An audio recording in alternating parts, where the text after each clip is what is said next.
Breaking news tension వాతావరణం మధ్య తాడిపత్రి మాజీ ఎమ్మెల్యే కేతిరెడ్డి పెద్దారెడ్డి సొంతింటికి చేరుకున్నారు. దాదాపు ఏడాది కాలం తర్వాత ఇంట్లో అడుగుపెట్టారాయన. తాడిపత్రికి వెళ్లేందుకు పెద్దారెడ్డిని అనుమతించాలని హైకోర్టు ఆదేశించిన శాంతి భద్రతల సమస్యతో పోలీసులు ఆయన్ను అనుమతించలేదు. ఇవాళ ఉదయం పెద్దారెడ్డి పోలీసులకు తెలియకుండా తాడిపత్రికి వచ్చినట్టు సమాచారం. అటు జేసీ ప్రభాకర్ రెడ్డి కూడా తాడిపత్రిలోని ఇంట్లోనే ఉన్నారు. నేతలిద్దరూ ఊళ్ళోనే ఉండటంతో ఏం జరుగుతుందోనని తాడిపత్రిలో ఉత్కంఠ నెలకొంది.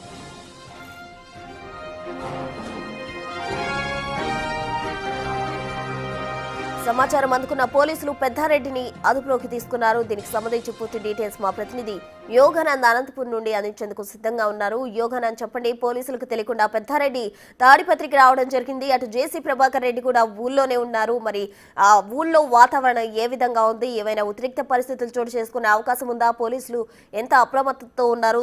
దానికి సంబంధించిన కంప్లీట్ డీటెయిల్స్ ఏంటి? పోలీసులకి పెద్దారెడ్డి షాక్ ఇస్తే తిరిగి పెద్దారెడ్డికి షాక్ ఇచ్చారు పోలీసులు.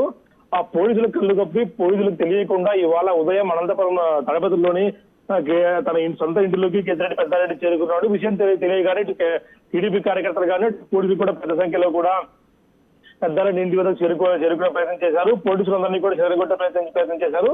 ఇరు వర్గాలను కూడా జేసీ ఇంటి వద్ద కానీ పరిస్థితి తీవ్ర ఉత్కంఠగా మారింది. ఎప్పుడు జరుగుతున్న ఆందోళనలో పట్టణవాసులు కూడా తీవ్ర భయాందోళన వ్యక్తమవుతూ ఉన్నాయి. పెద్ద ఎత్తున టీడీపీ కార్యకర్తలు కూడా అక్కడ చేరుకోవడం, లేదా ఇటు వైసీపీ కార్యకర్తలు పెద్దారెడ్డి ఇంటికి చేరుకోవడంతో కూడా ఇరువురి మధ్య కూడా ఇటు తోపులాట జరిగింది. ఇదే క్రమంలో ఐపీఎస్ రోహిత్ కుమార్ చౌదరి కూడా లాఠీ చేయాలంటూ కూడా పిలుపునిచ్చారు పోలీసులకి. పెద్ద ఎత్తున పోలీసులంతా కూడా ఈ అదుపుతో వాతావరణం ఉండటంతో పెద్దారెడ్డిని తమ సొంత ఎస్కాట్ లో అనంతపురం నుంచి ప్రయత్నం చేస్తున్నారు. ఇప్పటికే అనంతపురం తాడిపత్రి పట్టణం దాటినట్టు కూడా ఈ వాహనాలు మనకు సమాచారం అందుతోంది. మరి కాసేపట్లో మరో గంటన్నరలో కూడా అనంతపురం తీసుకొచ్చే ప్రయత్నం చేస్తున్నారు పెద్దారెడ్డిని.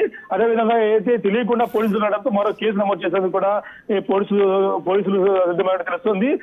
ఏమాత్రం సమాచారం కూడా సొంత ఇంటికి అందులోని తాడిపత్రిలోని లాంటి లా అండ్ ఆర్డర్ సిచ్యువేషన్ ప్రబలే ఎక్కువగా ఇబ్బంది పడే అవకాశం ఉన్న అలాంటి ప్రాంతాల్లోకి పెద్దారెడ్డి వెళ్ళడంతో మరోసారి ఈ అయితే బెయిల్ అంశం ఉందో దాంట్లో కూడా హైకోర్టు వెళ్లే యోచనలో పోలీసులతో ఉన్నట్టు తెలుస్తోంది. ప్రసూన.